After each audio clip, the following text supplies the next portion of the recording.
The story of Paul Lynde should be a source of inspiration in Hollywood. He overcame a prejudice of a generation by never lying about or misleading anyone about his orientation. So why now is his story being used to sell another false story? And not by the movie makers, but by the Hollywood press. Ladies and gentlemen, hiss and foes, welcome to the Culture Casino!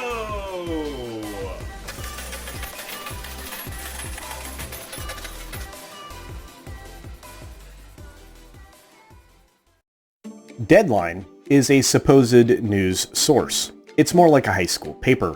Some people call it a trade paper. Whatever people call it is written and edited by those who found their way to the very bottom of their eventual profession. Okay, I guess that sounds a bit harsh, but I always find content from these rags because they present minimal information that they've been too lazy to research. And usually their information comes directly from a press release. Since they do no actual research themselves, they pretty much accept whatever they're presented.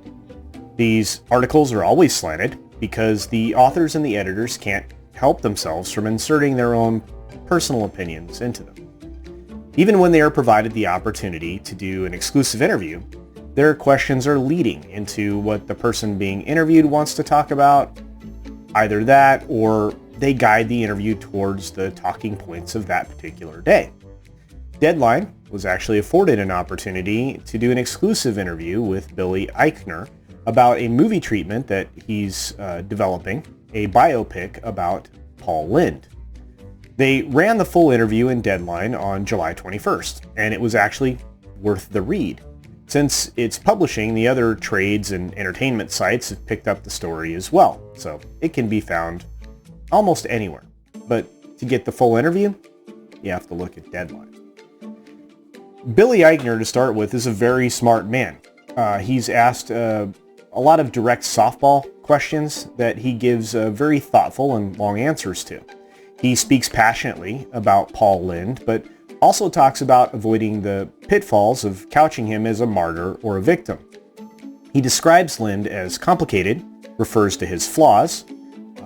Billy also sees Lynde as someone who didn't believe much in himself, and despite his fame and financial success, would have thought that he'd have been laughed at many years later as more of a punchline.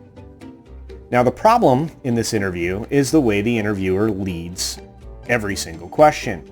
From the headline, which in itself is a word salad of mischaracterization, to the questions that are asked, everything that is done with a conclusion in mind by the interviewer or by his editor. While I may not agree with a few of Billy's answers, he makes compelling arguments about Hollywood's complete lack of faith in movies and television vehicles that center around gay actors. It's actually surprising and probably difficult for the interviewer to hear that even today, being an out male actor is a complicated choice that may limit your career. He even calls Hollywood of today hypocritical. The headline comes into play as misleading so many times throughout the interview. Billy's answers to questions throughout are speaking toward Hollywood and what Hollywood thinks audiences will perceive. He talks about the perception of masculinity being a limiting factor in roles for gay actors, and there's so much to this interview that is dismissed by a pretty stupid headline. Moreover, Paul Lynde's story is largely abandoned about midway through the article in favor of enticing personal feelings out of Billy. At no point does the interviewer challenge the assertions that were made about there being limited roles for out gay actors despite their huge levels of representation now in Hollywood. In a way, I didn't actually expect that I would find myself rooting for Billy Eichner to make a good film about Paul Lynde. I am rooting for him. I'm rooting for him to make a good film. I'm rooting for him to make good content in his future projects. But I need him to maybe re-examine some of his own prejudices as well. There are plenty of huge, out, openly gay male actors in Hollywood. In fact, I will end this segment with a short list across all the acting platforms that currently exist.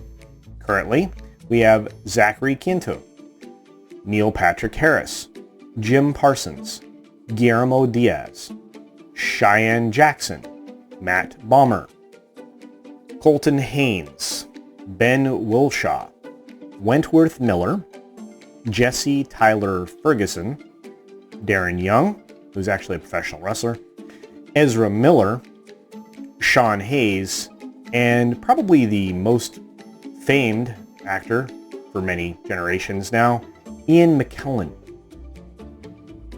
So with all that said, as you know, I'm not super thrilled with the way the media portrays anything these days. I feel like they did a disservice to Billy Eichner because there were larger points in this article, which I suggest that you read because he makes some beautiful points about the hypocrisy of Hollywood, about the way representation is sought, and he actually states in the article that he does not wish for there to be a rule about gay actors playing gay characters.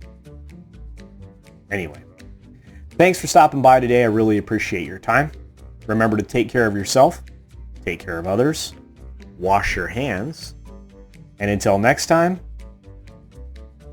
bye. Thanks for visiting today. Be sure you're subscribed and hit that for alerts. Yay! Of course, like and share all of the videos that you can as it helps with the algorithm. Have a great day.